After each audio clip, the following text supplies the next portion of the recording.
Welcome to the past, where you'll get information related to sports, video games, technology, music, and our all-time favorite ass of the week.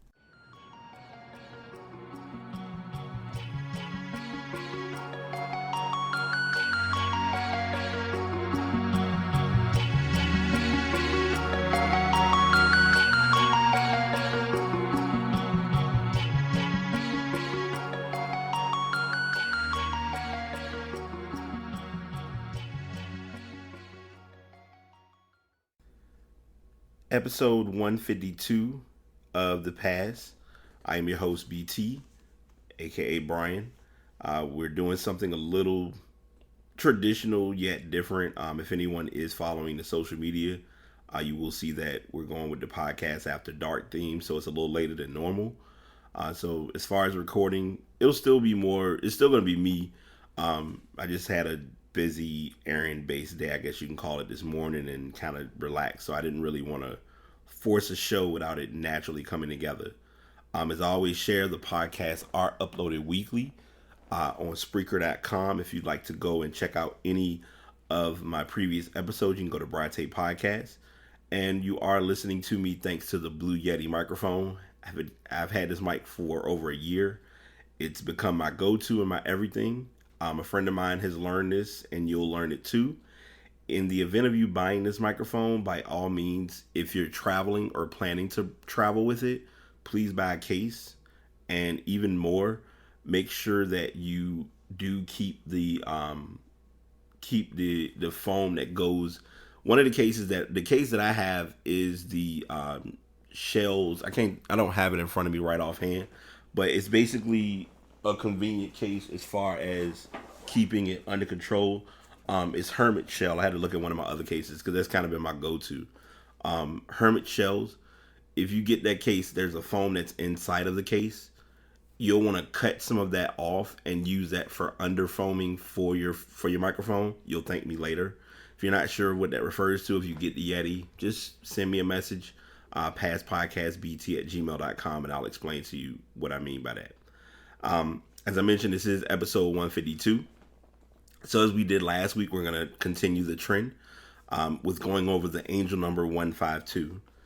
Do you feel like the number 152 is literally following you? Is the number 152 popping up at every single turn you make and seems to keep announcing its presence to you? You can rest assured, because it is for a good reason. Whenever you keep seeing a recurring number, please note that it is your divine angels trying to pass a message to you. In your case, the message your angels are trying to send you is engraved in the number 152. With angel number 152, you are being advised to believe in yourself and forge ahead. Reach for your dreams and be positive. As you make decisions and choices, remember to involve the people around and to support them in their struggles and challenges. That way you will develop in a wholesome manner. Angel number 152 is a combination of the numbers 1, 5, and 2. Number 1 implies winning. It is associated with success and accomplishments. This angelic number is mostly used to relate to taking lead in an exercise or undertaking. It is closely associated with traits like tenacity, go-getter attitude, persistence, ambition, and courage. Number 1 is also associated with new beginnings of projects and launching of fresh experiences. The number 5 is also closely associated with fresh beginnings in your life. It influences your life by bringing about new and long-awaited experiences that will help you grow a notch higher in your life. This number comes along with qualities like versatility, resilience, decisiveness, resourcefulness, and a touch of independence and personal freedom. The guardian angels sense that you are full of vitality and energy to take on new experiences in your life. Number 2 signifies the forging of partnerships and worthwhile relationships. This number brings about balance and grace in your life. The angels sense that you will need balance during the changes and experiences that will take place in your life. Your angels are informing you with the angel number 152 that the prayers you have been making are being answered. You are being notified to expect results of your prayers sooner than you had earlier anticipated. These results and changes should not throw off your balance. That is why you need to be ready. I love doing these. I'm sorry. The angel number 152 meaning asks you to understand that the only static element in the world is change. Your angels are letting you know that they will hold your hand throughout the entire process.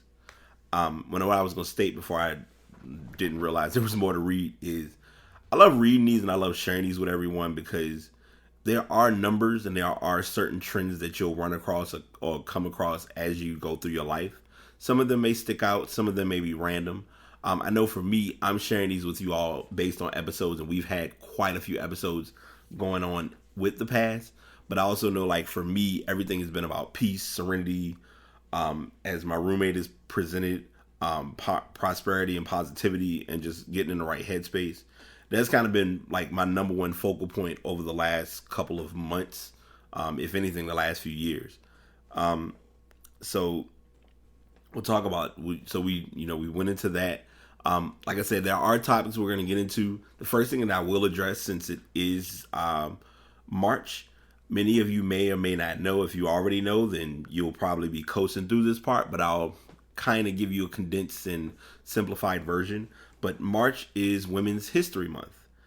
So we'll kind of go over a little bit of the History Month and kind of what it bases and entails.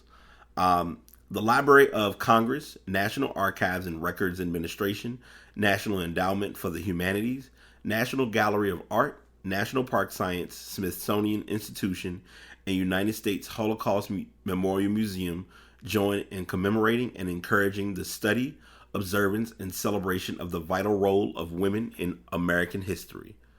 Women's History Month had its origins as a national celebration in 1981 when Congress passed Public L 97-28, which authorized and requested the president to proclaim the week beginning March 7th, 1982 as Women's History Week.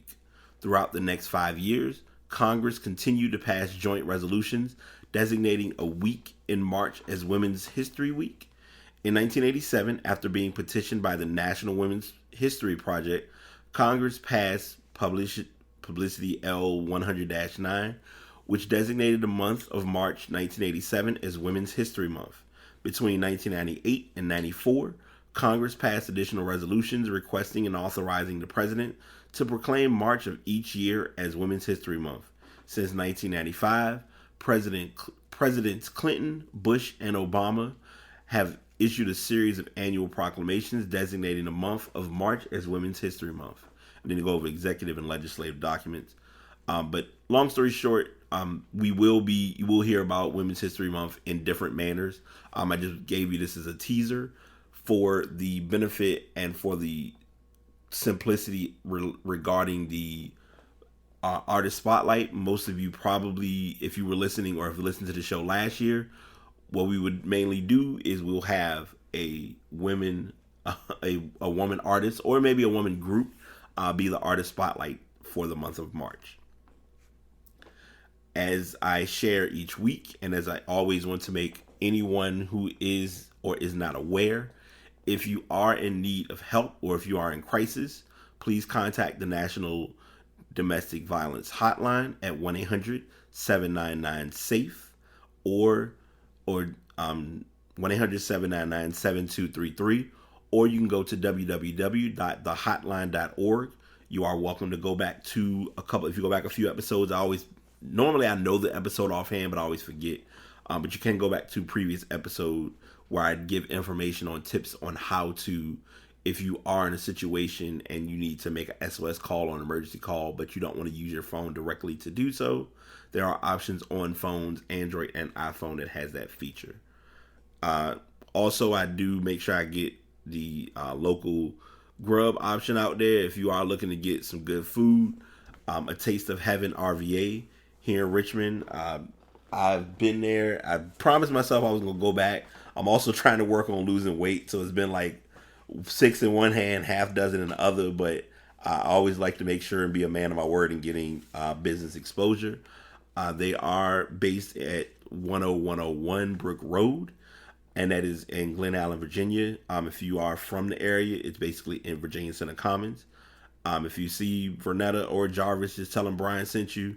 And they are at, if you want to email for inquiries, it's a taste of heaven rva@gmail.com, or you can call at 804-266-2509.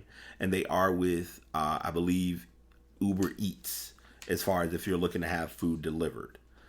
I want to take this time because I did mention, or I try to be fair in remembering to state this. If there are any businesses who are in the area and you're looking to promote, I have been reaching out to people. I have a friend of mine who's doing a cleaning business. I need to talk with her and get the information, because I don't want to just say, hey, come check out our business and just it. But any businesses that do want to get your marketing off the ground, or you know anyone who's in business that wants to get their networking out there, definitely reach out, and I'm willing to do what I can to, give local businesses their time to shine. And even though it's March, I'm not picky on whether it's men or women. I feel like in order for us to progress forward, we have to be willing to move as a unit. I know that's kind of a loose term, but we have to know how to help each other in the right way for the benefit of the future. And I think that's not done often. And I know that's kind of like a random tangent, but I just wanted to get that out there. I will warn you all, and I'm doing today, like when I say I gave the reference to Podcasts After Dark for a reason, because I've been chill. I've been flowing with things. Like I mentioned, my headspace is much more relaxed than normal. And a lot of people may be wondering, like, well, what's wrong? What's going on? Usually no news is good news, obviously. But in this case, it's also been about just transitioning for a better me. And I'll definitely give when I do the final thought as far as with the show, it may tie into what the answer of the week is. We never know. But most cases, I always like to give you like something to walk away from the show other than, okay, you just hit me with a bunch of stories. And I don't, that's not the objective here. I just like to kind of give you true stories as to what's going on. And I set a mark that I don't need, so I'll remember that as I'm talking.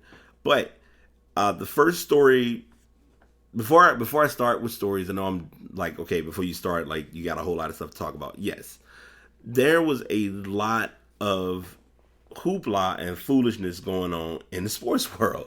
And I don't know what went on, but I also know, like, a lot of it's been productive. I will admit that much. But there have been quite a few transactions that have occurred. Now, we'll go ahead and let you all know in advance, because so many of them have happened.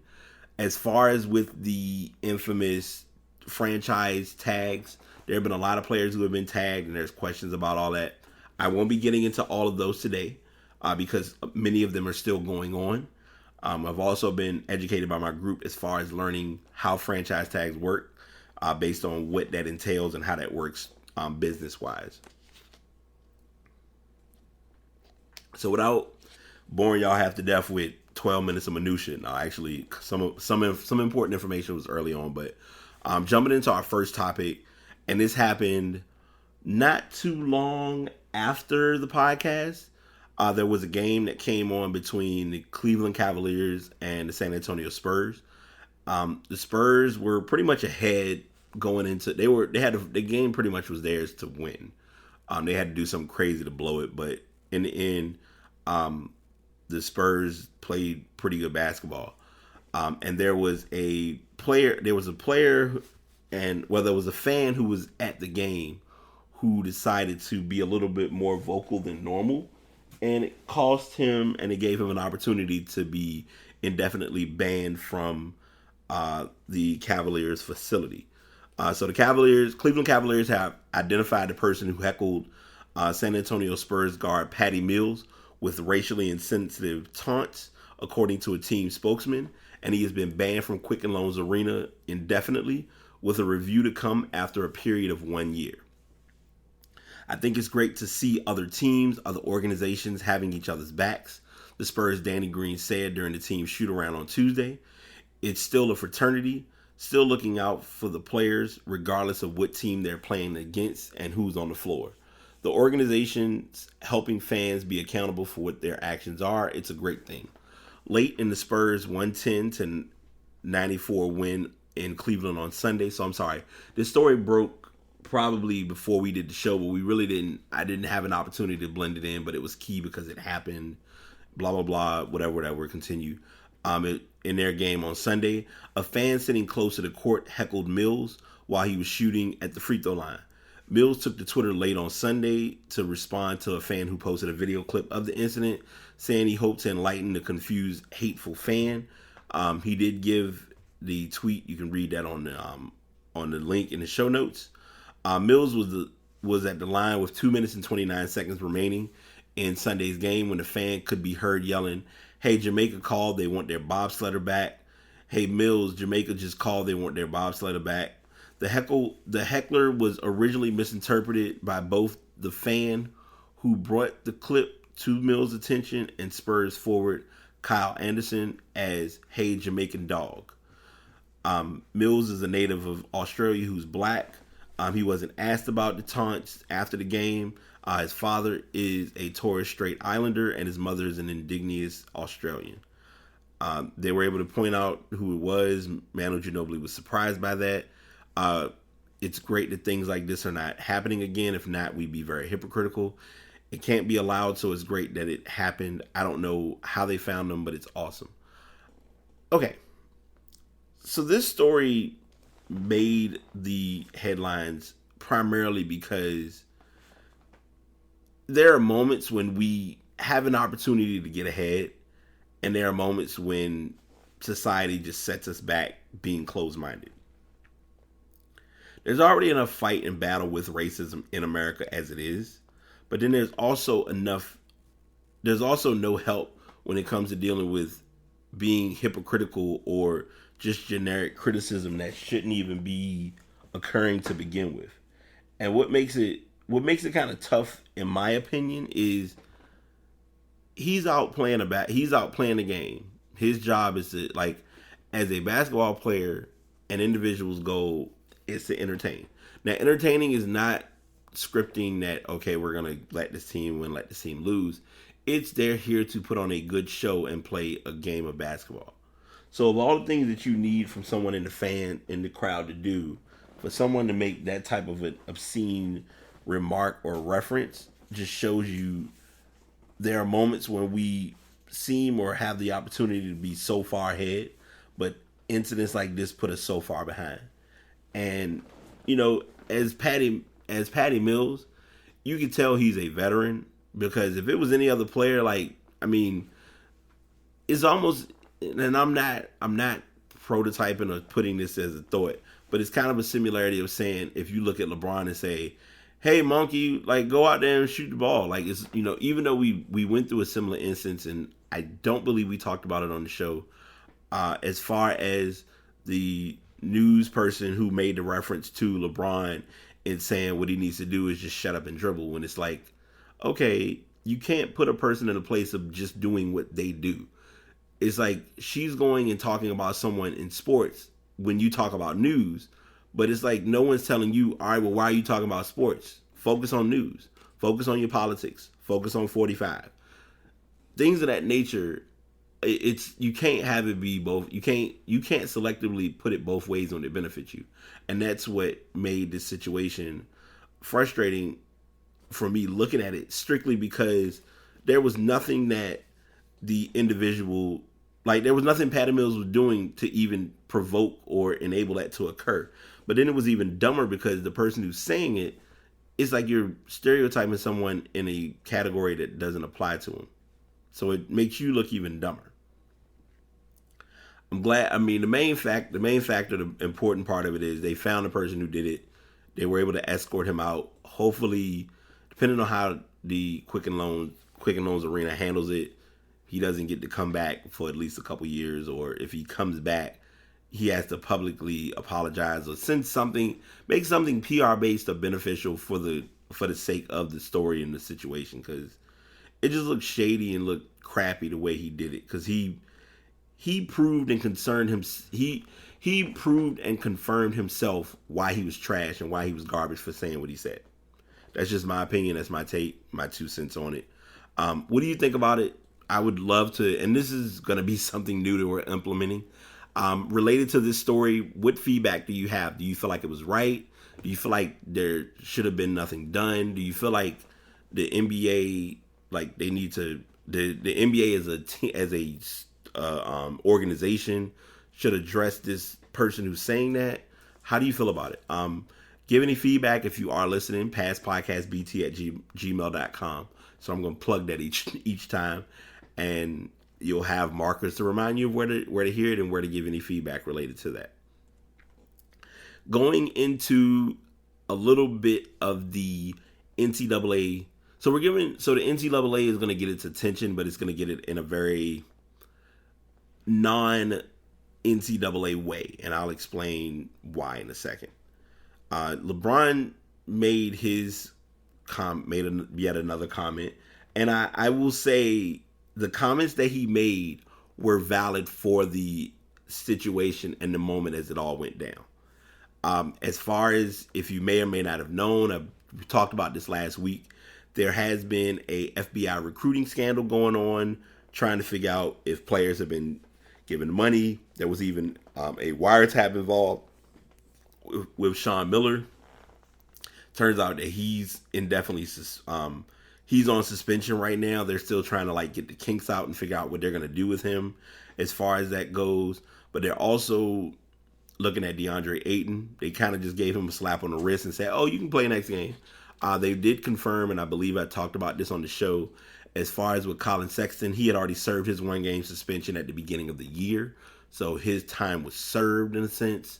We brought up Miles Bridges as far as paying the $40 back due to a dinner he attended. There were a lot of players who were getting paid. And what's tough about it is to not think that athletes who are in college, and I'm going to emphasize this and point this out again, it's not just football and basketball. I feel like sports as a whole should get a piece of the pie based on being an athlete or a student athlete for school. And if you're going to do it right, you should do it across the board. But LeBron gave his input and stated that he feels as though the NCAA is corrupt. I was ready to say recoup. I don't know where I was going. But he feels like it's corrupt with the scandal going on.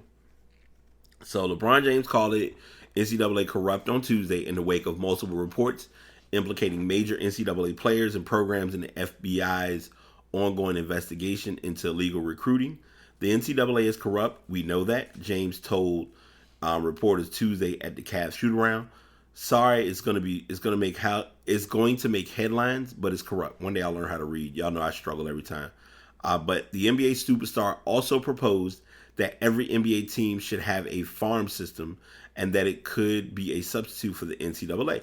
He said that's for a longer dialogue he'd like to have with the commissioner, Adam Silver. James, who came out of the NBA out of high school prior to the one and done rules enactment, played under Duke coach Mike Krzyzewski for 2 Olympic gold medal teams. Krzyzewski said over the weekend that it's a horrible time for the game of college basketball. An explosive report from Yahoo Sports last week revealed details of federal investigation that implicates numerous programs and players tied to former NBA agent Andy Miller. An ESPN story over the weekend reported Arizona coach Sean Miller was caught on an FBI wiretap discussing a $100,000 payment to freshman DeAndre Ayton.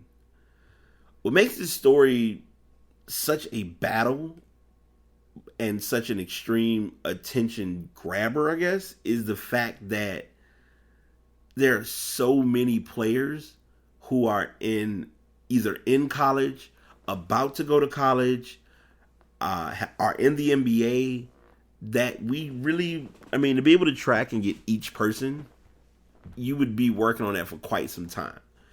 And I'm going to be the first to admit, I'm glad they're getting to a resolution regarding this. I just hate the way they had to go about doing it. And that's only because it's tough to not deny. Okay, in the words of what LeBron is saying, the NCAA is corrupt. I'll go with that. No problem. No big deal. But it's not like there is a such thing as a clean program when it comes to sports. Now, there are some schools who probably do try to run their shows or run their routine clean. There was even a speculation or discussion. And again, this is why I always tell you all, whenever I do shows or whenever I do the podcast, I make it my goal to not give any information until it's something that's confirmed. There was mention in stating that it's possible that one of the SEC football teams could be doing similar things. We look at it now. I'm not sure how this works with college basketball, but I do know with college football, let's say your team makes it to a major bowl game and they're participating in the bowl game and they get to, go through the process and, matter of fact, we'll take it to the big time. We'll go with the Rose Bowl because we know anyone who knows college football knows. Nothing against the Fiesta Bowl, the Sugar Bowl, and any of the other bowls. But the Rose Bowl brings in quite a bit of money. Rose Bowl is involved as far as doing the parade. They get LA all the attention. You pretty much, the whole day is dedicated to the Rose Bowl. Even the Cotton Bowl, those events get a lot of attention. So you're looking at these bowl games, and the kids who participate get a package, quote unquote package, or I guess you could say like a little gift from participating or playing in the sport or playing in the event. One of the things that I know they've given before, like they give MP3 players, they give headphones, earphones. When I heard that one of them at the program they gave them Beats headphones, I was like, I'll go to college and be a walk-on and play a couple games just to get some headphones. Why? I mean, what's wrong? I'm not, if it's being allowed and we giving a green light, I feel like I should get a cut of that. And I'm saying that being hypothetical, but in all reality, like these kids get things to that extent, but you won't pay them to play sports. And even worse, the school makes money off of it.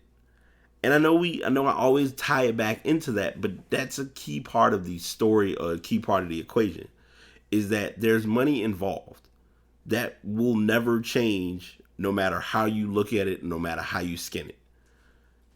I feel as though they have to learn how to do it the right way and have it not screw themselves over, because everyone's looking at it like, well, college basketball is going to have a black eye.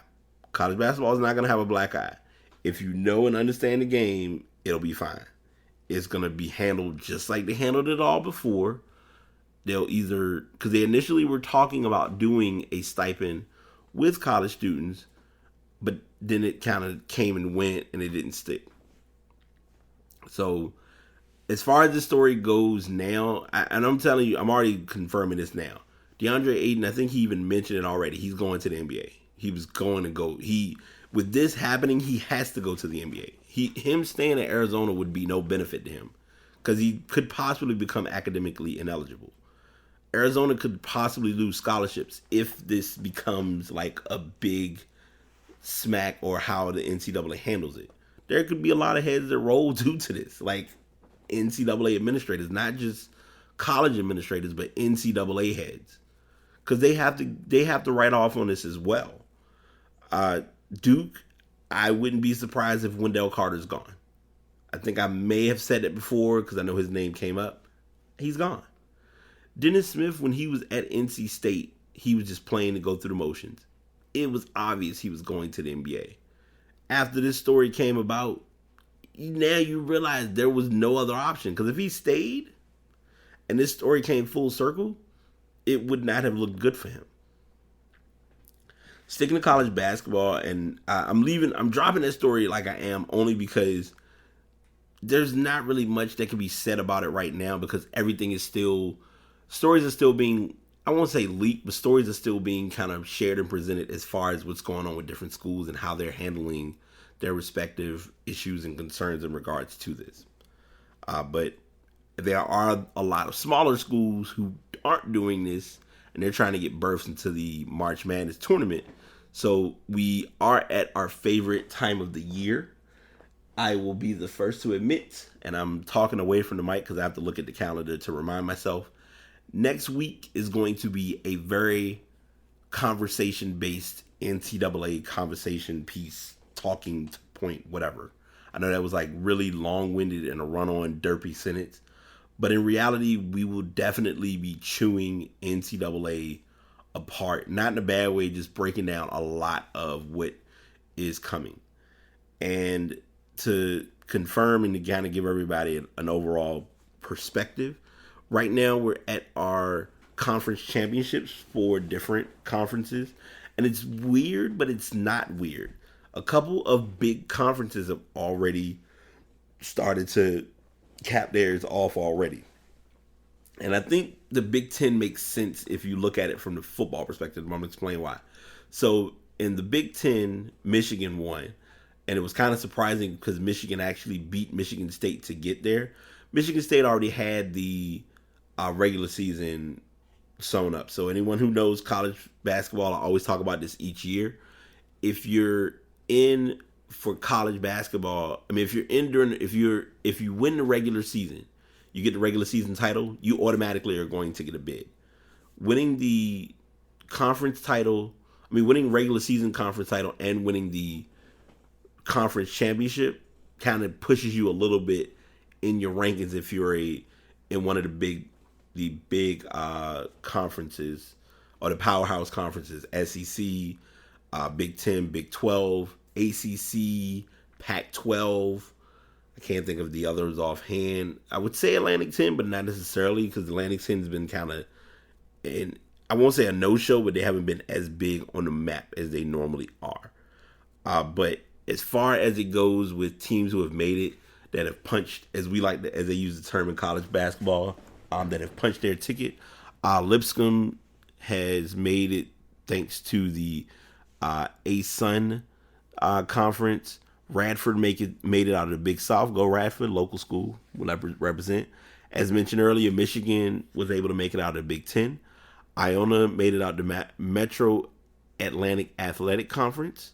Loyola Chicago was one of the early schools that made it out of Missouri Valley. Murray State was also another early one. I think they were the first one actually who had their tournament kind of cap off pretty quick. And they made it through the Ohio Valley Conference Championship. And UNC Greensboro made it out through the SoCon, or as we call it, the Southern Conference tournament. So now there will be some other smaller conferences that are going to start to finish up over the next few days. Like I said, when you get down to the night of the Sunday selection, Sunday selection. Once you get down to selection Sunday, you're going to start to kind of see it break down as far as the ACC, the Big 12, your Pac-12. Those conferences will start to finish up and wrap up their respective tournaments. I believe the Big East the Big East will be capping off by then as well. And that's kind of just an overview of where things are as of right now. So Atlantic 10 is on the 11th. American Athletic is on the 11th. ACC is actually on the 10th for their championship. Ivy League will be on the 11th. Let's see. SEC will also be on the 11th. Sunbelt will be on the 11th. So you have a couple that are going to be on Selection Sunday. So those teams who make it through those will be, and it's tough because I say this all the time, and y'all know how I do it as far as movement. I don't sit in one place for so long. Still working on doing webcam. Haven't thought about it, but that's another story. But it's tough, but it's honest when it comes to watching these teams play to get seeds and get spots for the tournament. Because some of them, play pretty good basketball, and they have to play a play-in game, which is like, okay, cool, you made a play-in game and you're gonna make it in. But then if you win that play-in game, your reward is you get to play Kansas, or your reward is you get to play Michigan, or your reward is you get to play Michigan State. So you get the exposure, but you might get bodied in that game. And I'm with it, but I know it's like I said, it's the way of making more money for college basketball. So we're not gonna go back into that again, but it's just how you got to look at it. So, looking over the teams and looking over the divisions that are coming, what the conferences, which conference do you feel there will? Because we always talk about this and it comes up every year. Will there be any Cinderella teams we need to prepare for now?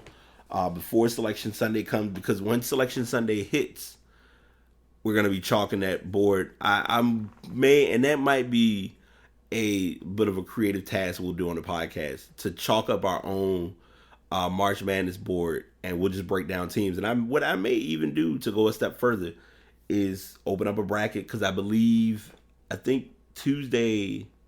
I want to say that either Tuesday or Wednesday. I'm hoping Wednesday. On Wednesday they play the play-in games to start the tournament. Now, if it's on Tuesday, we might be good. We just got to see how times work, because it's usually like I want to say 4 play-in games. So if those 4 play-in games are on Tuesday, we'll make sure we record early enough to get those games done, and then also get the actual tournament itself capped off. So we may be able to do a live board on stream or on the podcast. We'll see how that. We'll see. This is a random idea, just something that kind of popped in my head, but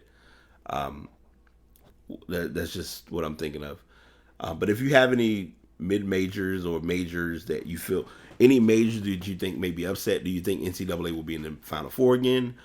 Does Kentucky even have a shot this year? Like I'm honest as a Kentucky fan, because I've seen it and I know how they play, but I don't see them really making a lot of noise this year.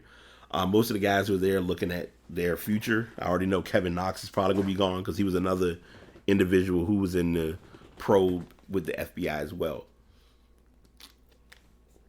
So that's kind of where we are, or where we stand with those with the NCAA and kind of the NBA itself.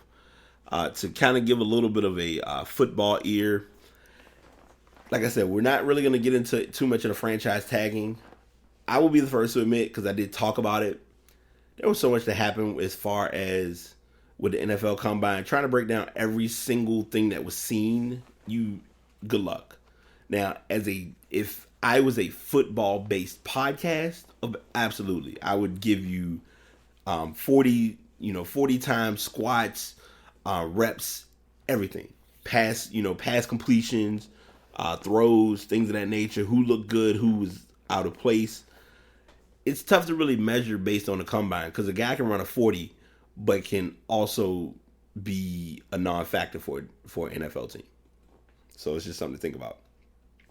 But on the opposite side of the NFL world, outside of the end zone and outside of the field, and outside of the stadium for that matter, there's been a bit of a sponsorship transition. So this will kind of be a 1-for-1, but we'll do both stories separate and then kind of chew it down and give a little bit of perspective to the listeners or to you all at home. So Papa John's and NFL decided to make a decision to end their sponsorship deal. Papa John's is no longer the official pizza of the NFL. Steve Ritchie said, the company, who's the CEO, he said that the company's earnings conference call, that the league and the company mutually decided it was in the best interest for Papa John's, which was the official pizza of the league in 2010, to give up, or they became the pizza for the NFL in 2010, that they gave up the designation. The brand is the first NFL sponsor to leave in the midst of the deal. The company said on the call that there was no additional cost for undoing the deal. The NFL and Papa John's have made a mutual decision to shift from their official league sponsorship to focus on a partnership with 22 local NFL teams, presence in broadcast and digital media, and key personalities in the sport, the league and the company said in a joint statement. The company will continue to invest in the NFL through its local market deals with 22 teams. The company will no longer have presence at the league's big events, including the draft and the Super Bowl, which will be given to the new pizza sponsor, which we'll talk about in a moment. The league is expected to have a replacement before the 2018 season begins, which they did. It was nearly 4 months ago that Papa John's founder John Schneider, then also the CEO, said players who staged protests during the national anthem hurt business. The company pulled the NFL shield off its commercials during game broadcasts and took the shield off its pizza boxes. We are disappointed the NFL and its leadership did not resolve this, Schnatter said at the time. 12 days later, after the company's stock had dropped 12%, Schnatter apologized for his comments. He was the face of the brand, was later replaced as CEO on January 1st. The company's chief financial officer, Lance Tucker, will leave after this week to become CFO at Jack in the Box. Sales for Papa John's were down 3.9% across the country from October through December versus the same time period a year before. The company announced Tuesday due to promotions that didn't pan out and negative consumer perception. The company had positive comparative sales for the 14th consecutive year, accomplishing the mark in 2017 by growing 0.1%. Shares were down 7% in after-hours trading as of 5:09 Eastern Time, and this article was written on last Tuesday. So, with Papa John's gone, it's a tough move, not the best decision, but things happen and life moves on. And 14 hours later, less than 14 hours later after Papa John's announced it had prematurely ended its sponsorship as the official pizza of the NFL, the league announced its replacement, Pizza Hut. Financial terms of the deal were not revealed, but sources say it could be beyond the original Papa John's deal, which was contracted to run through 2020 season. The new deal with Pizza Hut now runs through the 2021 season. So right now they're doing 3 years, see how the 3 years goes, decide what the next move is. Pizza Hut is the largest pizza chain in America with more than 7,500 stores, more than double that of Papa John's. Pizza Hut's chief marketing officer, Zipporah Allen, said the company will engage consumers on the deal through new products and packaging, the company's loyalty program, and a continued push into beer delivery.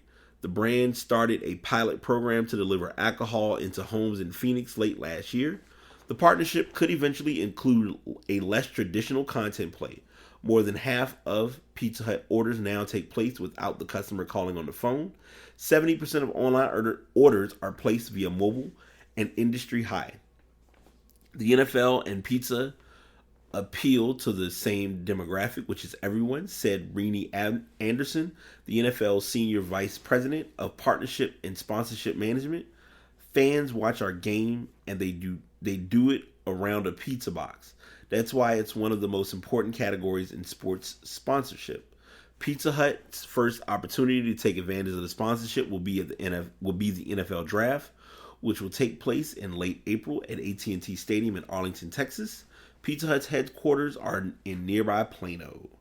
Having one of America's classic brands like Pizza Hut happily come aboard in an important sponsorship category is another reminder of the continued power of the NFL. Jags owner Shad Khan, chairman of the league's business venture committee, said in a statement provided to ESPN. Papa John's has an official deal with the Cowboys, and team owner Jerry Jones is an investor of a franchise that owns 94 Papa John's, but the former NFL sponsor can no longer have a presence at league events. Very huge conflict of interest. The NFL and Papa John's have made a mutual decision to shift, as we mentioned before, key personality in sport, the league and company said Tuesday. Pizza Hut currently has no deal with NFL players. In the past, the company has used Aaron Rodgers, Tony Romo, and Terrell Owens to promote its product. So, I know I just hit you all with a good, we'll say, 8 minutes worth of Buy Papa John's, Hey Pizza Hut. And I'm going to business base this decision of why they did this, because a lot of people will probably kind of have an idea, but they may not know most times, and it's by nature, when something happens, we want to know the why. And if you're a sports fan, it's not a big deal whether it's Papa John's or if it's Pizza Hut, because you're going to order either one regardless, because you want pizza at your event if you're having folks over, whether it's for a fantasy league set up, whether it's just for a chill mingling session, talking about football, whether it's the draft, things of that nature, you're going to have pizza there depending on the crowd and the preference of what type of pizza people like. I mean, you even got the little small guys, Domino's and Little Caesars in the mix too. And of course, then you go into your local businesses, and that's all another breakdown by itself. But anyway, Papa John's did not like the branding transition that was going on as far as with issues due to the national anthem, due to the president's the president's presence as far as with the sport. There was a lot of, and transitions come with a business or with a show.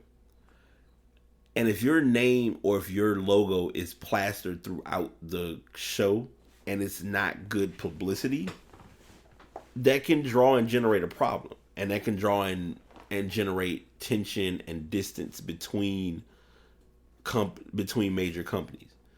Now, if you look at the two companies, and I'm not doing this intentionally, but I'm doing this to kind of reel you in and understanding. If you look at how big Papa John's is big. I'm not denying or taking away from Papa John's being big. And you look at how big the NFL is. The NFL is a multi-billion-dollar company. Anyone who knows or understands sports, there's no knock against baseball. Baseball has no salary cap. There's no knock against basketball. Basketball's salary cap is decent. Guys make millions of dollars, and it runs into that billion run as well. But the NFL, as far as sponsorship, deals, branding, networking, even before this Papa John's deal dropped, it was a win-win in a sense, because you still had nearly 75% of the NFL teams sponsored by Papa John's. So that meant at games, there was Papa John's business everywhere.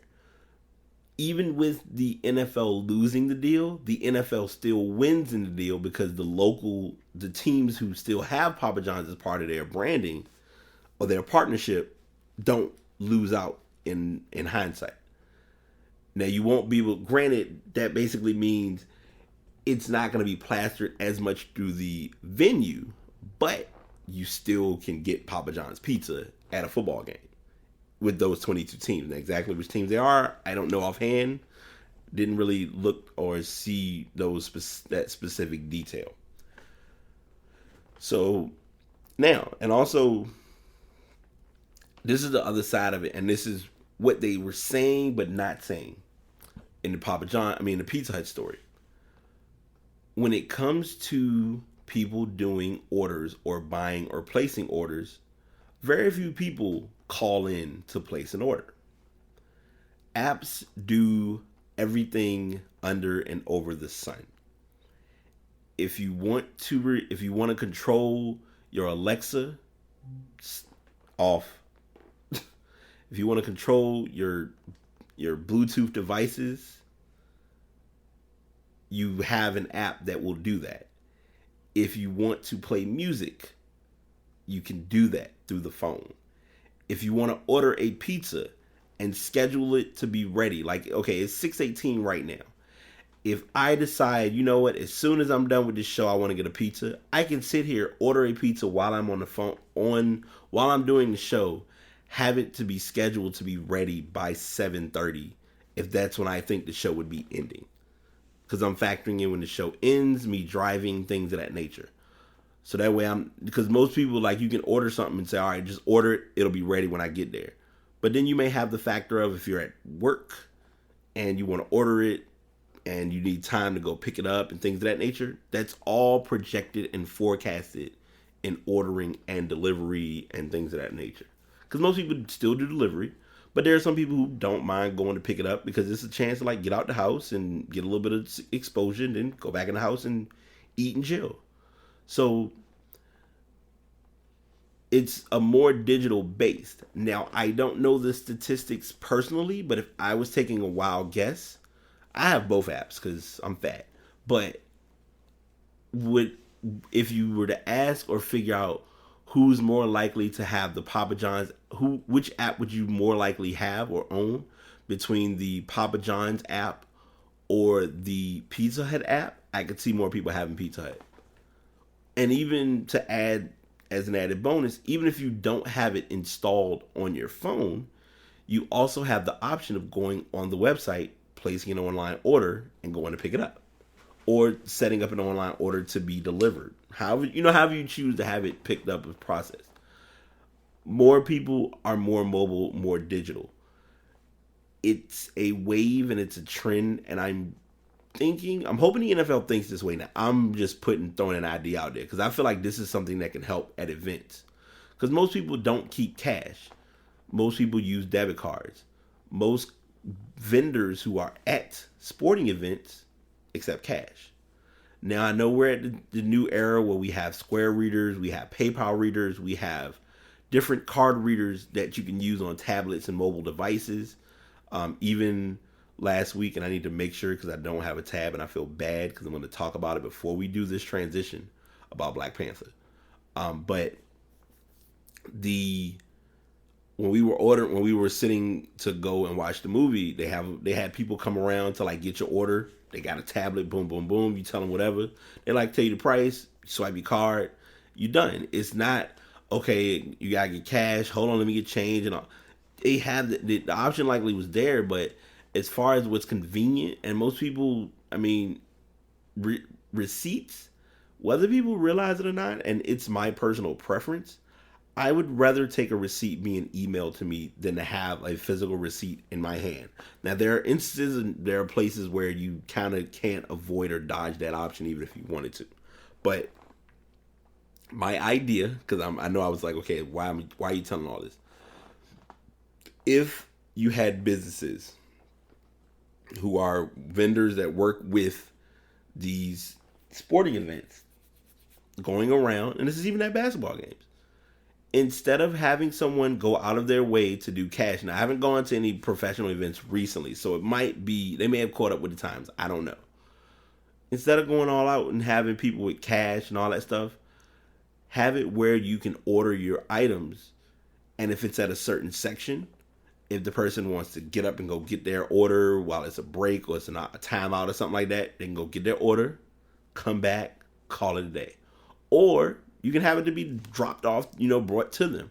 That way you're not having somebody just walk around carrying cotton candy for $4 that ain't nobody gonna buy. Just a way to keep it simple. Just a thought. Some things will move, some things are gonna be gone by nature because it's a sporting event. But in some cases, I would not mind putting in an order to say, hey, I want to order a little mini Papa John's pizza. For business purposes, I want to order a personal pan Pizza Hut, a personal pan pizza. Let me just go to section 384, since I'm right over here, go and get it, come back, sit down, get my drink or whatever, and call it a day. That cuts down on time, that cuts down on costs. Like, I feel like that's something that can work. Now, if that's possible with other major vendors, then that would be great.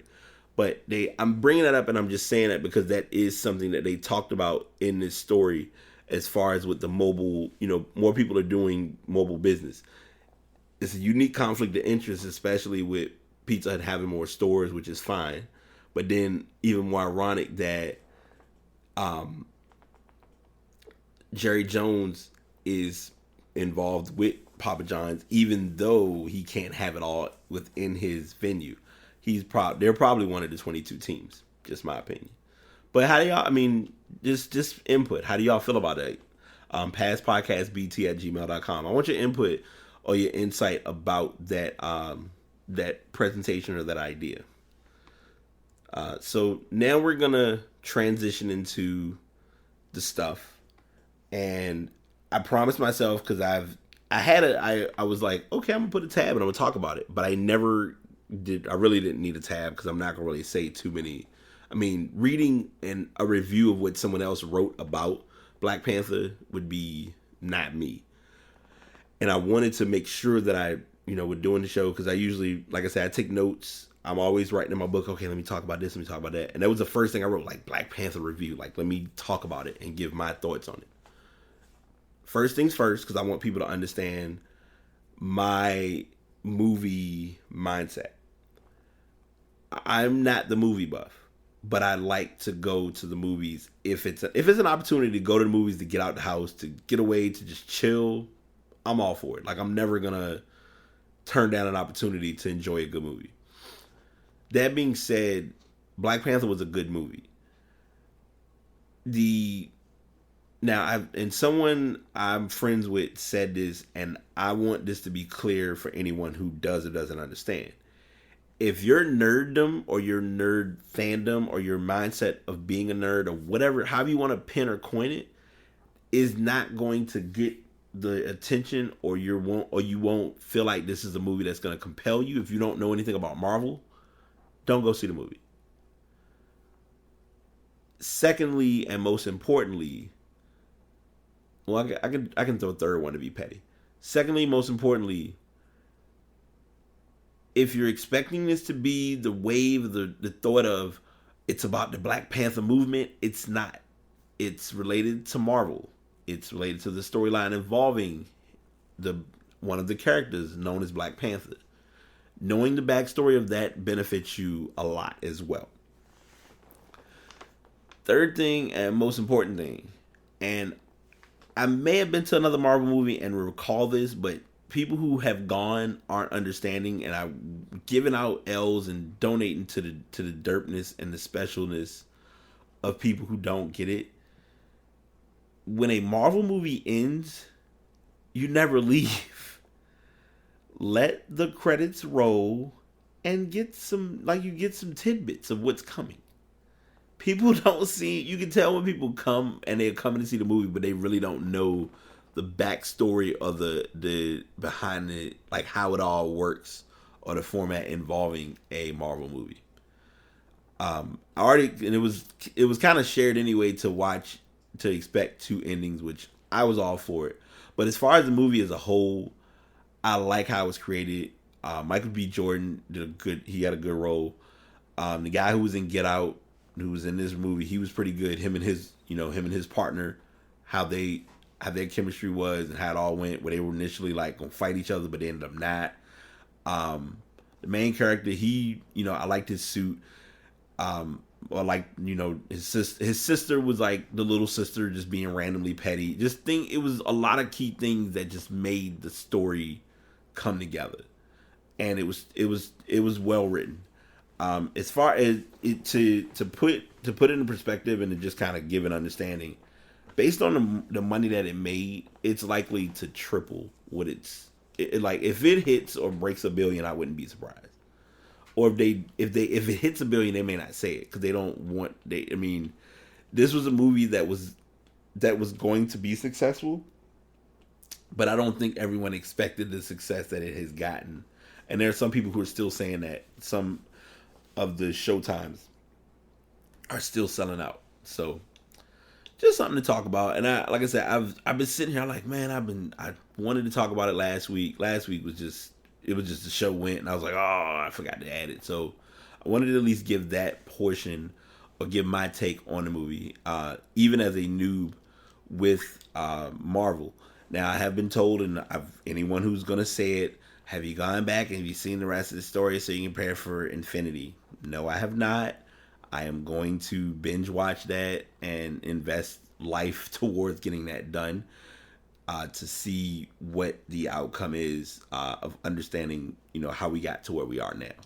Because that's just one of those things that I'm like that. Like, a friend of mine had me watch The Good Wife. I know a lot of this is the stuff, so you go have to roll with it. The Good Wife was a good movie. The Good Wife has a good story. The problem with The Good Wife for me is because if I watch something, I can't come in on season 8 and it's like 8 seasons I missed. Now I know I'm exaggerating because somebody will say, well, it's only 5 seasons, all our wait. And I'm like, no, I'm just making a general statement. But if I'm going to watch something, I would rather watch it from the beginning to understand who this person is and how this person became crazy and things of that nature. So it doesn't cause me to sit and like randomly ask questions that I really don't need to answer, that I don't need to ask until I've watched it. Like, I'm one of those people. If you watch a sporting event, like if you watch a sporting event with me, I'll explain stuff all day, the whole time. I prefer to do it during like breaks or half times or end of quarters or stuff like that. But whatever. With movies, sometimes people want to have things explained during a movie when it's like if you just sit and watch the movie, you might learn what's going on or learn the story. And the same applies with TV shows. So I just wanted to say that and just get it out there as far as if you're looking to watch it. If you watch it, just go into it with the right mindset. If you're going into it and you really just look at it and say you think it's stupid, 9 times out of 10 you're not a Marvel fan. And that's okay. That would be equivalent to being a classical music fan and someone said, hey, check out this album by these 3 guys called Takeoff, Offset, and Quavo called The Culture. And you'll say, well, what is it about? Oh, never mind. This may be a little out of your comfort zone because you're used to listening to music that doesn't have any words, which isn't a bad thing. That's what classical music is. Classical is relaxing and soothing. Migos is not. It's trap music. So just how you gotta look at it. All right, that's enough stuff on that regard. As I always warn you and prepare everyone to share. If you are here for the stuff, welcome. If you were here for the sports, you may skip a couple skips, and if you look at the show notes, you'll see the timestamps, and I'll be updating it because you will hear, if you haven't already, the intro and outro, because I have promised myself to do that. And I know I'm doing it a little backwards because I'm recording first, and then I'm like, oh, I was going to do, and just life happens. But I wanted to make sure that I give you all, my objective for my listeners is to give great content, and that's something I've done. The past couple of weeks has been me just getting back into recording, which has been great, and I love it. But I want to get my show back to how I had it as far as like an introduction and an outroduction, whatever you want to call that. But blah, blah, blah, spiel. Welcome to Walmart. And I'm saying Walmart, but welcome to Walmart and Dick's, where we no longer where we're raising the minimum age for gun buying to 21 as far as assault rifles. 2 of the nation's leading gun sellers, Walmart and Dick's Sporting Goods, took the steps on Wednesday to limit their sales of firearms, thrusting themselves into the middle of the polarizing national debate over gun control. This will be the strongest way to start this one off. And you'll kind of see it'll be a slight pattern, and you'll understand what I mean by when I say that. Walmart, the biggest gun seller, announced late in the afternoon that it would not sell any gun to anyone under 21 years of age. It also said it would no longer sell items resembling assault-style rifles, including toys and air guns. Early in the day, Dick's said it was immediately ending sales of the assault-style rifles in its stores. The retailer also said that it would no longer sell high-capacity mags and would also require any gun buyer to be at least 21, regardless of local news.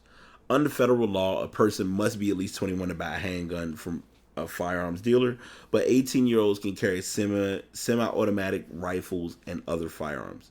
The dual announcements made 2 weeks after 17 students and staff members were killed in the school shooting in Parkland, Florida, were among the most significant actions taken on guns by corporate America. Both retailers said their decision were a response to the shooting. Earlier, President Trump met at the White House with a bipartisan group of lawmakers and called for a series of gun control measures, some of which the National Rifle Association has vigorously opposed. Not surprised. Walmart and Dick's acted after a number of major companies moved last week to disassociate themselves from the NRA. Hertz, Car Rental, MetLife Insurance, and Delta Airlines, among others, publicly ended their relationships with the organization. In a news release late Wednesday, Walmart noticed that in 2005 it discontinued the sale of high-powered rifles, including AR-15 style weapons, in its stores in the United States. But at the time, Walmart sidestepped any controversy involving gun politics, attributing its decision to lower customer demand for the military-style rifles. This time, Walmart directly linked its action to the shooting in Florida, saying, "In light of recent events, we've taken an opportunity to review our policy on firearm sales." Top Walmart execs made the decision and then informed the board, a company spokesman said. Walmart sells guns in roughly half of its nearly 44,000 supercenters, the company said, but the sheer scale of its customer base gives its description significant heft. Every week, more than 150 million people around the country shop at Walmart. Dick's decision was announced by Edward Stack, the 63-year-old chief executive whose father founded the store in 1948. Mr. Stack made clear that he was deliberately steering his company directly into the storm over gun reform. When we saw what happened in Parkland, we were so disturbed and upset. Mr. Stack said in an interview, "We love these kids and their rallying cry. Enough is enough. It got to us."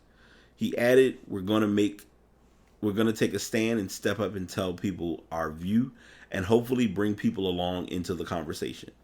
The decision drew immediate and passionate reaction on social media. By midday, the number of Twitter messages containing Dick's name had jumped 12,000% from the average over the previous 10 days, according to Sprout Social, a social media management, advocacy, and analytics software platform. And there's more information, not too much, but mainly just kind of going over more information related to the decision regarding the type of weapon used and things of that nature. I know you won't. I feel like letting go. I feel like this is the right decision. And that's obvious, I would guess, but it's not even about what's obvious. It's about what makes sense. And it's also about what we can do as a whole to get things back on track in the right direction. And I feel like sometimes the first step, no one's ever going to agree as to what quote unquote defines as being the right step or the first step. I feel as though you have to make a decision and you have to look at everyone that's involved. In this case, because of there being children involved, that played a major role into this. Because you don't want weapons to get in the wrong hands. Now, this was talked about at my employment, and I'm not going to, as I always share, I never put names and put businesses out there because that's not the style. But there are companies who support or are with the NRA. What's challenging about situations like this when they occur is that people will make decisions by impulse because of what someone does or doesn't support. Here's where I'm going with that and why I make that comment. If a company says they don't support black-owned businesses or they don't see black-owned businesses as being benefit, that's going to draw a very unique position as to whether people are likely going to shop at that store or whether people would recommend others to shop at that store. And I know that's like a random example, but it ties into it. Let's say a company that has great customer service. I'm not talking about, and I'm just kind of giving clues, not naming any companies, because that's not how we are where we are. Let's say that a company that has great customer service, provides good quality products, has been in service for a while, and does their job to a T, supports the NRA. Does that company lose business due to that? Possibly. Is it going to lose enough business that it could affect their shares? Maybe. But the $1 million factor is the business is going to get people who are going to buy products from that company, and it will have nothing to do with where the company does or does not stand on an issue such as this. Some people are going to buy from places because they like that business for what the business sells. I'm giving that example, and I'm saying that with this because Dick's and Walmart made a impulse, and I say impulse very loosely. They made a business-based decision for the benefit of the future. And it's going to draw people to say, well, why are they doing this now? Or what makes this a beneficial idea? And even worse, and this is what I was going to say earlier, and this is about to go I'm not going to say very, very wild, but it's going to kind of just tie into just the reality of life. If a person who is in the streets wanted to get a gun, they can get a gun. doesn't have to go to any business or any venue to get that weapon. They can go ahead and get it. So that being the case, that's uncontrolled. You have no control over what you have no control of. And I know that sounds weird, but hear me out. A business such as Dick's and such as Walmart can control what a consumer can or cannot buy. And in that regard, they're taking the steps to handle themselves being out of a possible liability or possible lawsuit or infraction or whatever. And personally, I'm okay with that. People may not see where it's beneficial now, but it can really be a smart decision in the long haul.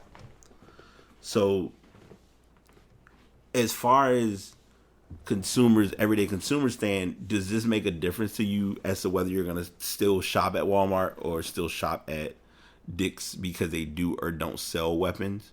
I mean, don't, and I say weapons, but do or don't sell guns? And also to add to that, if they did still sell those specific assault rifles, does that mean, okay, I'm not going to that store? When the store may still have good deals regardless. And I know I'm using a good deals term and I'm using a good service, but deterring factors sometimes can vary for different people in different circumstances or situations. And that's just how you got to look at it. I'm like I said before, and I'm sticking to it. It's the best first step to make in this type of a situation. I'm sitting here like having an OCD moment because I'm like, I want to adjust stuff, but I don't want to adjust too many things. If y'all hear noise in the background, my bad. Or I can just mute myself, one of the two. But I feel like you have to think, like with anything in life, you have to start somewhere. And I think this is the right direction. So we'll keep our eyes on it. As I share this each week or each episode, it's gonna be a process of seeing what Walmart and Dick's, how their sales will be impacted by this decision. Because that's usually what you have to look at. Everything's about numbers. Everything's numbers driven, location based, etc., etc. And with this situation, there's no exception. So that's kind of where it is and how it's all going down right now. The president has decided to become a gamer now. And I say that loosely. Well, my bad. Let me back up because I'm jumping my gun a little bit. We have to. There's a musical update that has come. That, and I'm sharing this story because this is what I won't call this minutia, but I'll call this like a different spin on topics we talk about.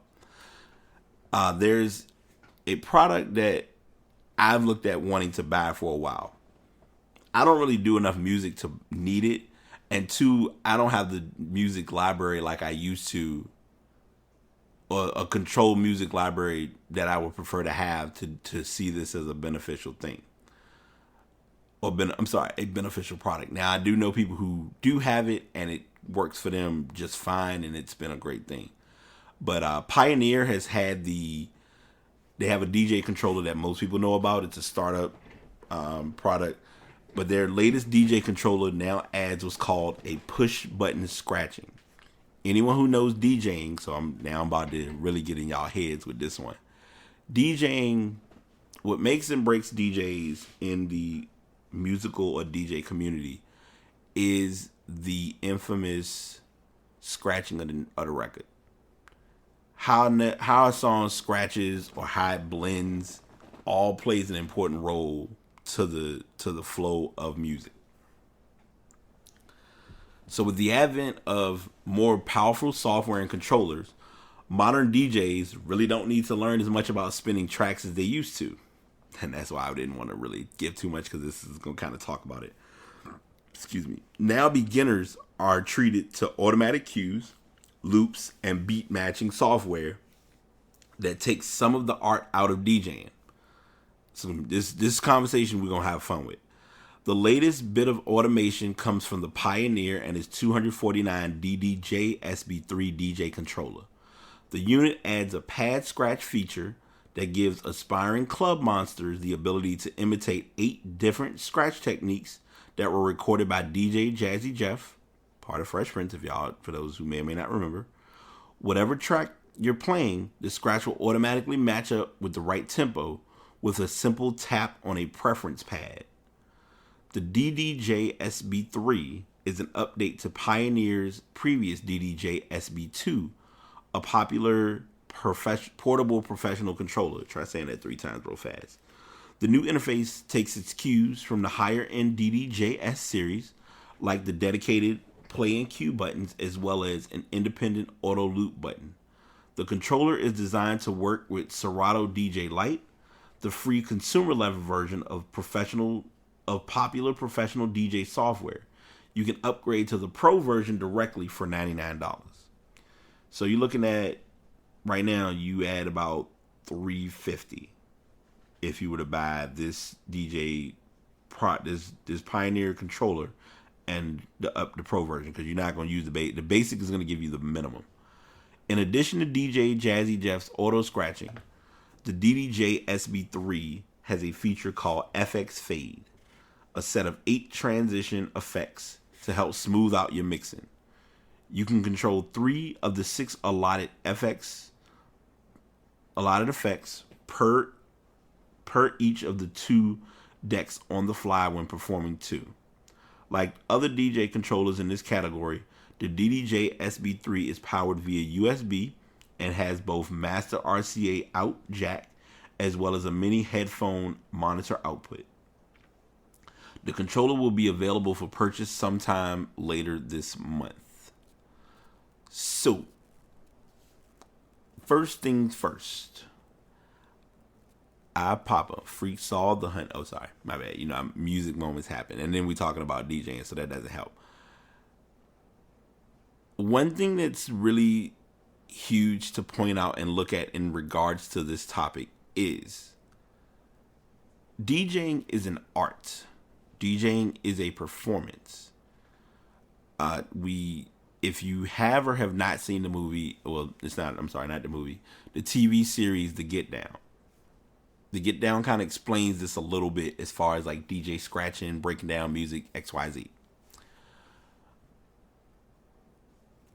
Artists who worked on DJing in the 70s, the 80s, and the 90s, and this is where I become petty. 70s, 80s, and 90s mixed. They mixed like there was no tomorrow. They're putting, beats over track. They're blending. You having the time when to stop a track, when to catch the next one, things of that nature. There was no there was no computer audio equipment. Like technical audio equipment. There was 2 turntables and a microphone, literally. And I know I'm like prolonging this conversation or this story, but just follow me for a bit. So those guys and those individuals who were doing, true needle scratching, timing songs, knowing when to blend in, when to blend out, when to set up the next track, have their work cut out for them. No pun intended. At that time, it was legit a workout. It was a process because you had to think in the minds of multiple factors. You had to think in the mind of your music that you're playing. You had to think in the mind of the environment as far as the entire crowd. You have to think in the mind of the mood that the night is going. Like all of those things are coming in your mind and in your flow as a DJ, just scratching and breaking it down. Fast forward to 2018. You have this product. It can do pretty much everything for you. Set when to do your scratching, when to stop your scratching, when to blend in when like, and I'm using the blend in feature of the blend in example because there's an app that I have personally called, and I won't find it because I need it, Cross DJ. So Cross DJ is a very pretty self-explanatory app or program that you put all your music in. You put one song on one disc interface, and you put the other song on the other CD interface or record interface, and you can control how it plays. And it's pretty much like there are times when I downloaded it last year, I think early part of last year, and I used it a couple times, but I wasn't really doing anything. I was basically just kind of there because it does everything for me. Like it knew, like basically it would sync up because what happened is, let's say track A is something that's running and it's running at a speed. Track B can be added and it would time to know, okay, I'm going to let you know how slow to play this song.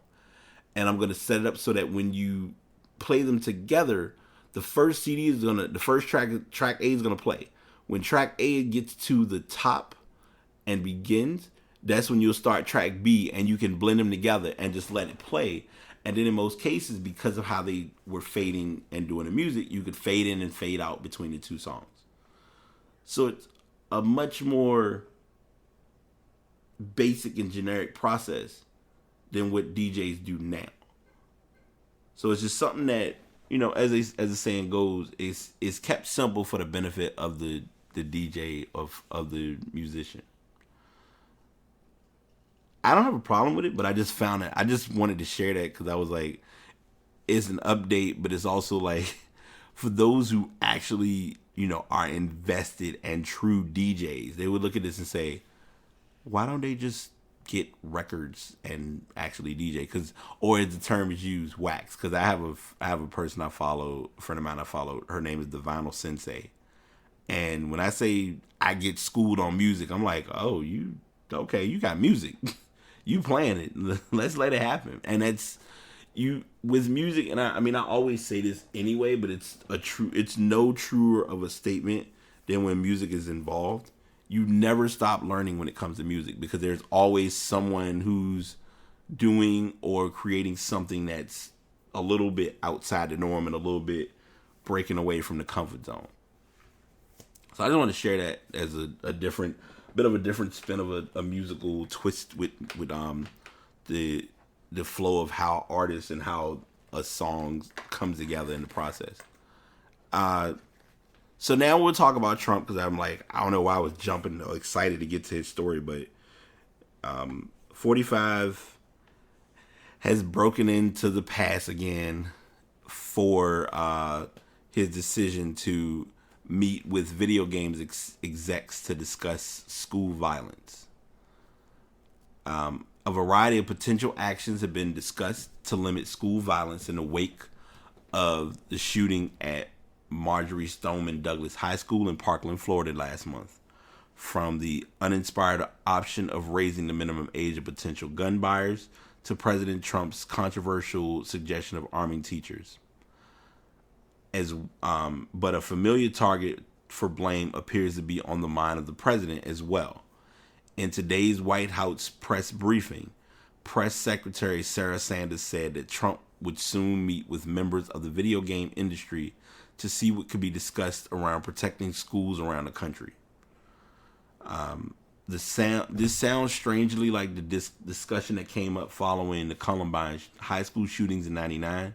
Violent video games and heavy metal music were both seen as culprits that contribute to the two shooters' violent state of mind. The theory that violent video games lead to real-life violence has come up time and time again, but there haven't been any conclusive studies showing that to be the case. Just last month, the University of York published a study finding no evidence to support a link between violent video games and violent behavior. Back in 2015, the American Psychological found a link between violent video games and increased aggression. but failed to find sufficient evidence to link violent games and criminal violence. It's not clear who Trump will meet with or what the substance of the discussions will be. Sanders' comments didn't reveal much beyond the plans to meet next week. So, as a gamer and as a techie, I'm gonna be very simple with this. And I'm only saying that because it's important to point out when it comes to talking about something of this nature. Because you don't want to...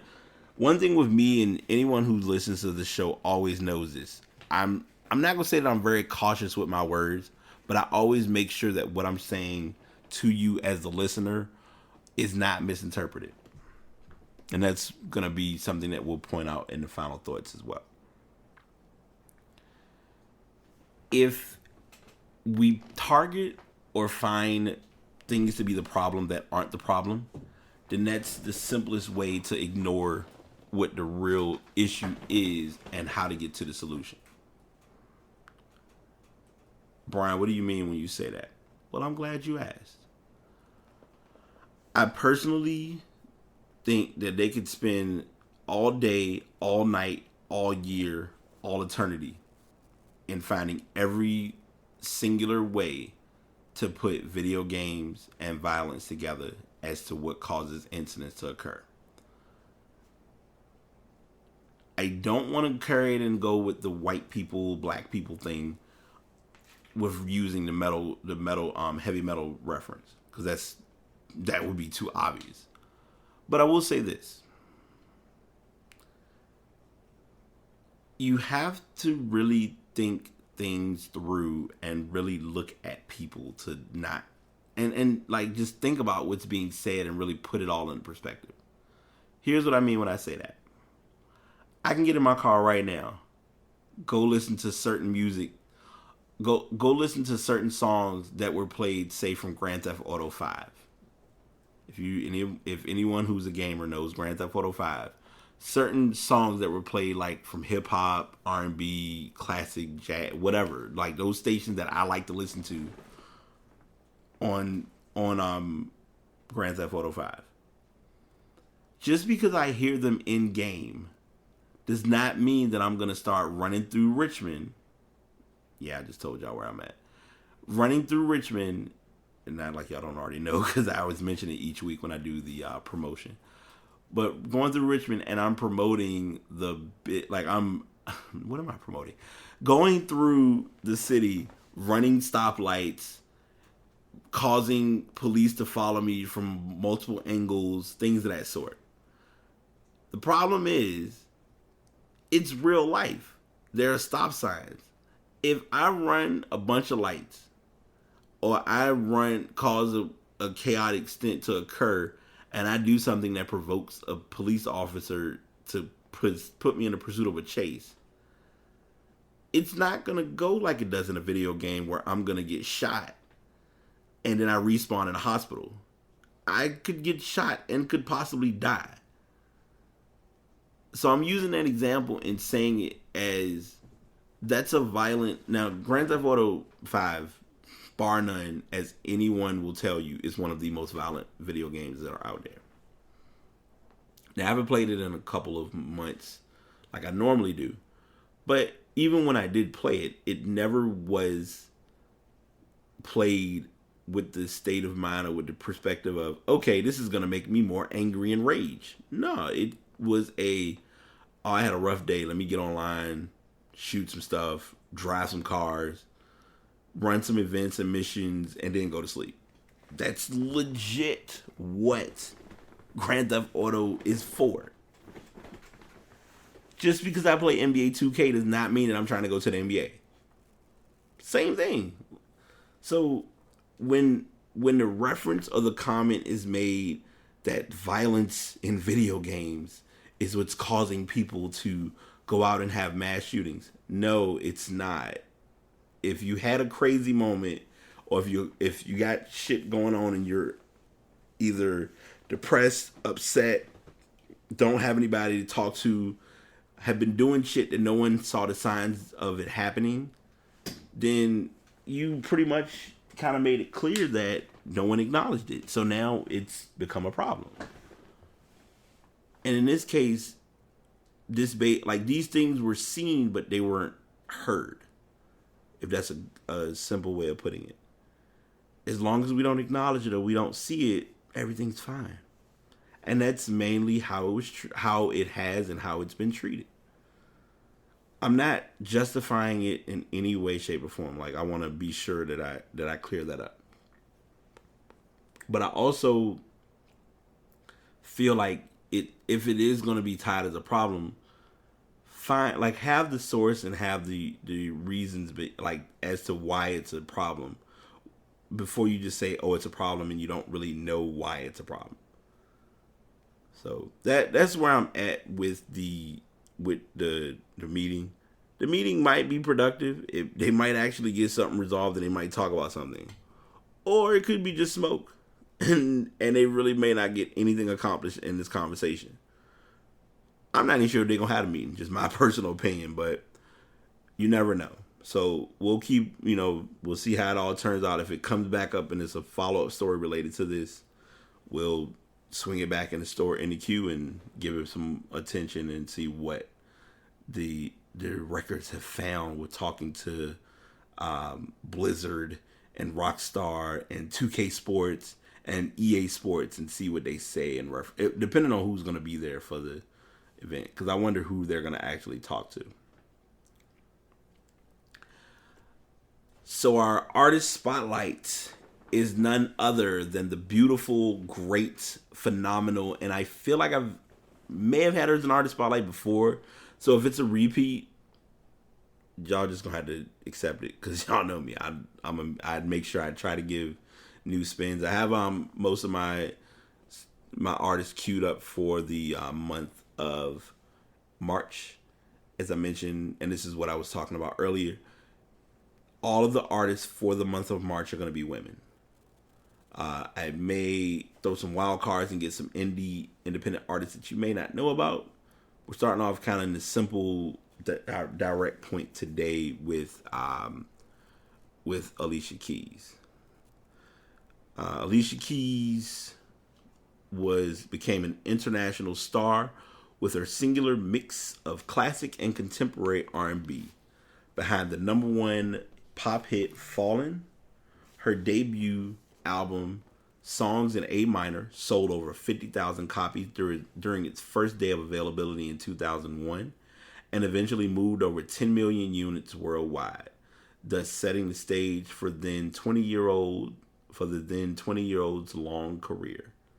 She was just behind D'Angelo and ahead of Norah Jones as the second singer, songwriter, and keyboardist to top the Billboard 200 during the 2000s.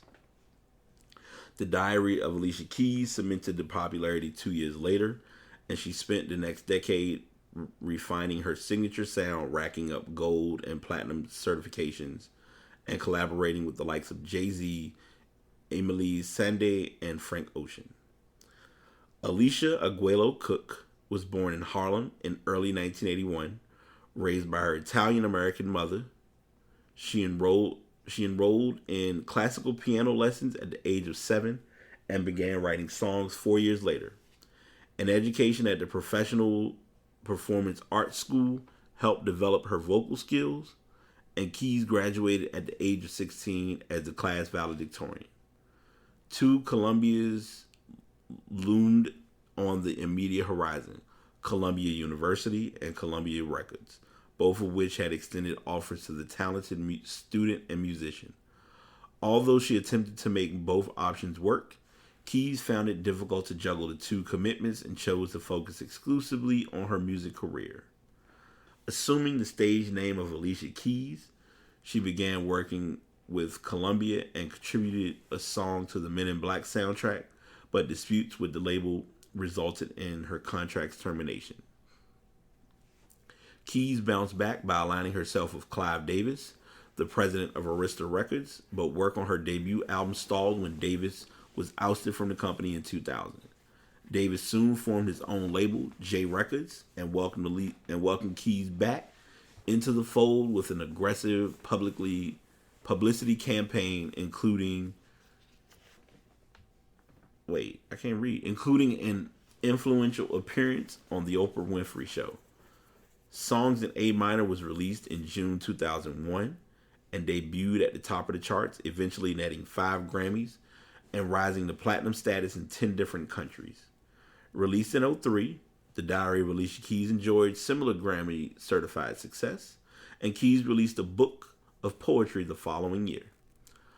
A live CD-DVD package known as Unplugged arrived in 2005 and followed Keys' 2 previous releases to the top of the charts, even if it failed to win any of the 4 Grammys for which it was nominated. She then entered the acting world, starring in both Smokin' Aces and The Nanny Diaries in 2007, before issuing the pop-influenced As I Am later that year. It became her 4th consecutive #1 album, and she was nominated for another handful of Grammys as a result, with Superwoman winning the award for Best Female R&B Vocal Performance in early 2009. As the year drew to a close, Keys returned to the top of the Billboard charts with Empire State of Mind, a Jay-Z single that featured her vocals, and released her 4th studio album, The Element of Freedom. Although it went platinum, The Element of Freedom didn't reach #1 in the US and became her first album to miss the top slot. It did reach #1 in UK, though, marking Keys' first chart-topping album in Europe and highlighting her status as a global artist. During the next 2 years, Keys married producer Swiss Beats, gave birth to a son, collaborated with Eve on the single Speechless, appeared somewhere in Kanye's All of the Lights, and went on a brief tour in celebration of her debut album's 10th anniversary. She wrote and with her husband co-produced Angel for Jennifer Hudson's I Remember Me. In 2012, she assisted Emile Sandé, our version of Elements, and Miguel, Kaleidoscope Dream, prior to releasing Girl on Fire, her 5th studio album.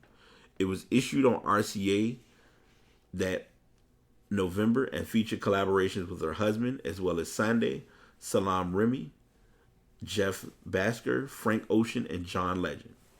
In the US, it became her 5th #1 album and went gold. VH1 Storytellers, recorded just prior to its release, was issued in June 2013. Keys' recorded activity the next year involved the collaboration with Kendrick Lamar, as heard on the soundtrack of The Amazing Spider-Man 2, and a pair of socially conscious solo tracks, We Are Here and We Gotta Pray. After Keys gave birth to a second son with Swiss Beats, she released another single, 28,000 Days, and appeared in the 2nd season of Empire, for which she recorded Powerful with series co-star Jussie Smollett. The following May, Keys released In Common as a prelude to her 6th studio album and made her 3rd musical guest appearance on Saturday Night Live. A few months later, she began a stint as a coach on The Voice and contributed Back to Life to the soundtrack for Queen of Katwe. Here, led by the biographical single Blended Family, What You Do for Love, arrived that November, peaking at #2 on Billboard's Top 200. In April of the following year, Keys quietly released an EP called Vault Playlist Volume 1, which featured previously unreleased material and reimagined versions of earlier songs. Story time. So I got into Alicia Keys when I was in high school. And one of my friends legit was in love with Alicia Keys. Did not care about the fact that she was practically 4 or 5 years older, give or take, than he was. And plus, we were in high school. Don't like we was going to see her tomorrow or something like that. But he was in awe of Alicia Keys. And at that time, the song that had dropped that got a lot of attention was Fallen. Fallen was one of those songs that any guy did not care how crazy he looked belting it. he was going to sing that song. The one that a lot of girls got into was Girlfriend, and Girlfriend was delayed on having a music video. So I'm giving that story to kind of just give you the expectation, kind of set the timeline. I know a lot of people will never give Alicia Keys a lot of credit. Recently, with her and Swiss Beats, being involved in him cheating on his wife, or however all that went. I'm not, if anyone knows, if y'all have not learned or have not heard on this podcast, I don't do gossip. I don't do shade. I don't make any stories that aren't valid stories.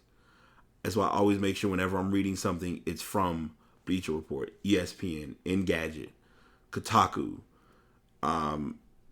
all music.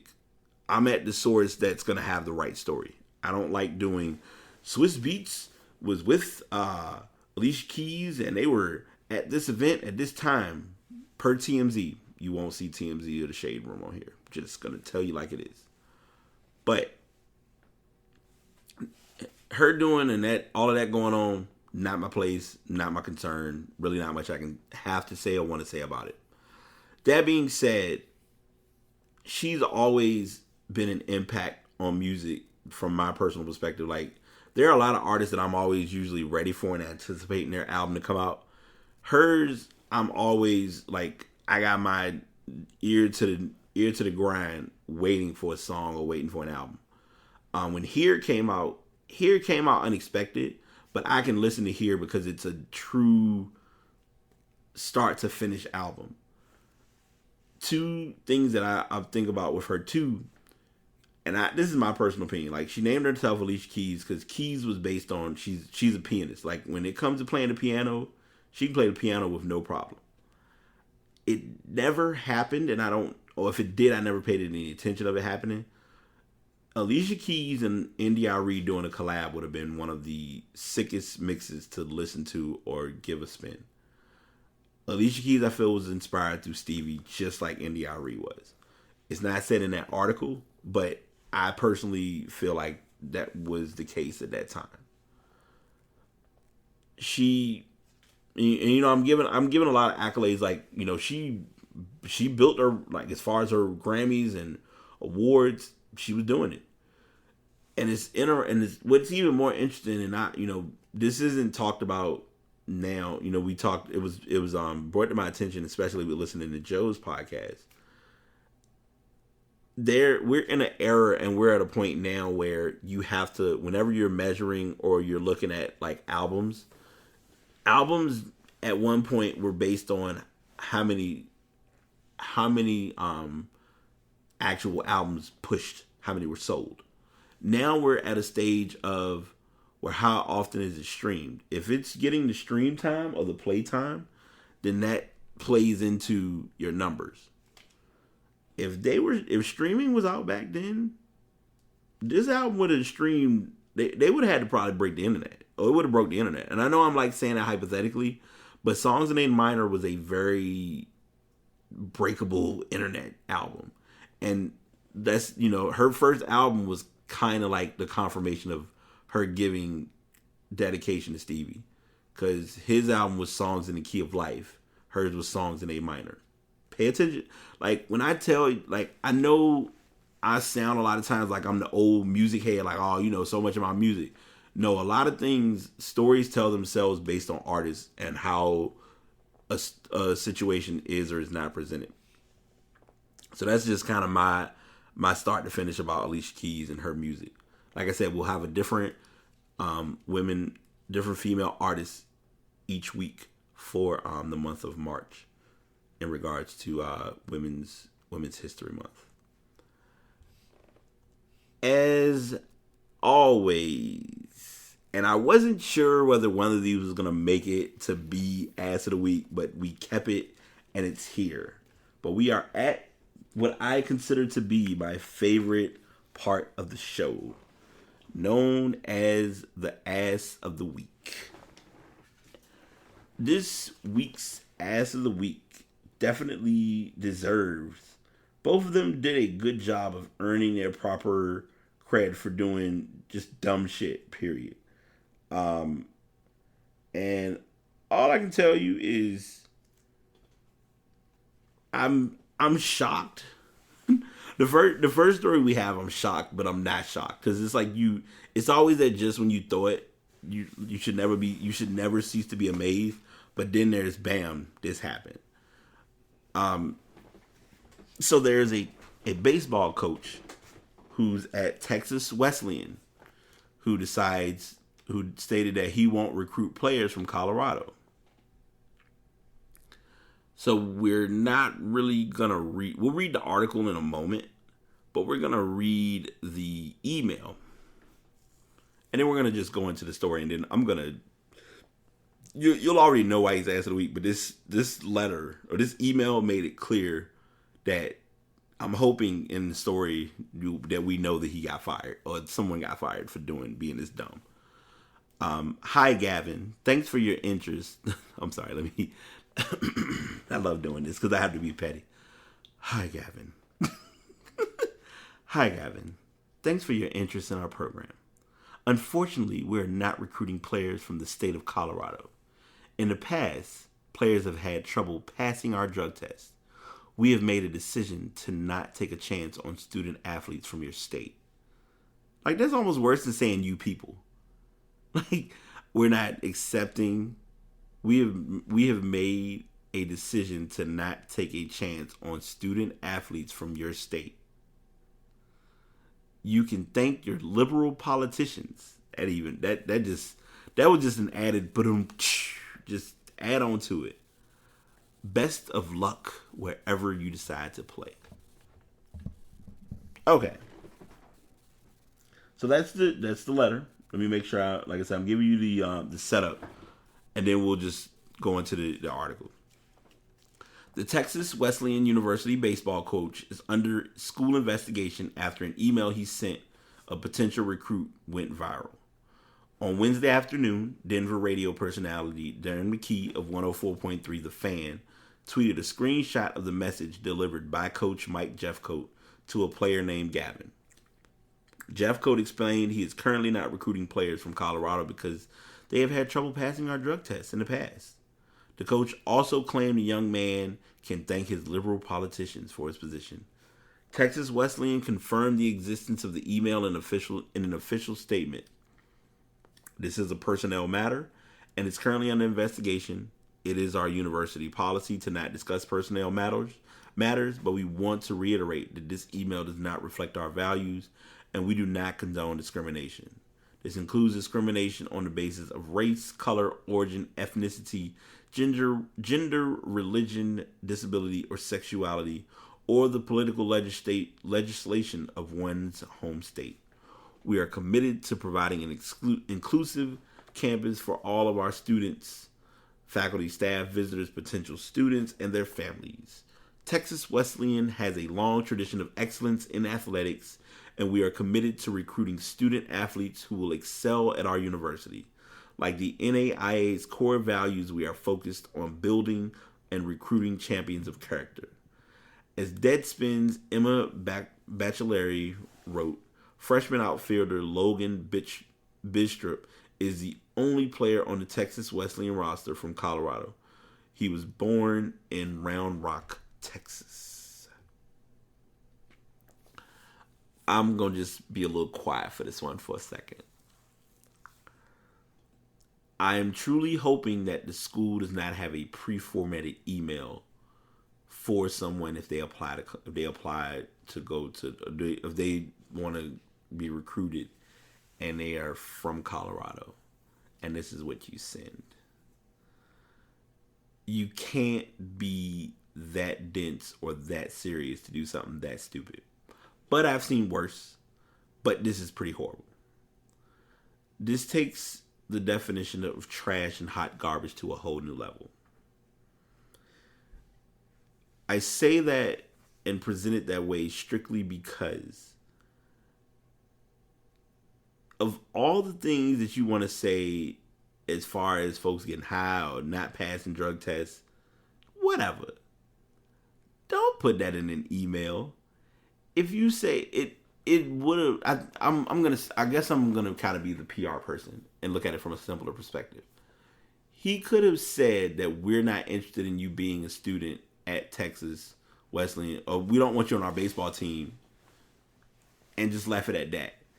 Putting in that he lives in Colorado and they failed drug tests or had a difficulty of passing drug tests, that makes it look like you're literally just pinpointing what your school will or what you personally won't allow on your team. If he comes to the school, he takes a drug test and he fails, that's on him failing the drug test.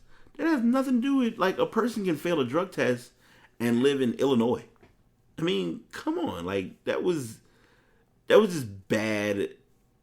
That was just bad verbiage and piss poor timing, obviously. And I mean, what or how the school deals with it, I can't say, but I truly hope that they, like, make an example if they're able to confirm and prove their investigation to be valid as to him being this dense. But we shall see what transpires in the long haul in reference to this. I personally, like, this situation happening is going to affect their recruiting for a couple of years. Not just with Colorado, but other schools. Now, would you say, now, okay, that's Denver. Let's say it was someone in Seattle trying to come to Texas and want to play baseball. Are you going to say the same thing? Just curious. Because they have the similar process. Or California. Like, just, you have to know how important your words are. And that just made it clear how important they are. The other ass of the week, I kind of like this one. Because this is one of those, you don't understand why something happens, but it happened. And you just want to kind of process it and say, well, where did we get to this point? And how did we get to this stage of life? So J.R. Smith was suspended for one game due to throwing a bowl of soup at Damon Jones. He is the assistant coach with the Cleveland Cavaliers. He was a former Damon Jones was a former Cavs player. He was with the organization since 2014. He then worked his way up from an assistant coach with the Canton Charge, who is their G League affiliate, to Cleveland, where he's a trusted voice for Tyronn Lue. He returned, so J.R. Smith returned to the team Friday, and according to Lue, will resume his role as the starting shooting guard when the Cavs host the Nuggets on Saturday. He opted not to speak to the media on Friday. Lue said he had a little discussion with Smith on Friday and wouldn't get into who issued the suspension. The Cavs did lose to Philadelphia on Thursday when Smith was suspended. Rodney Hood, who took his place, scored 11 points on 5 of 14 shooting against the Sixers, along with 5 rebounds and 5 assists.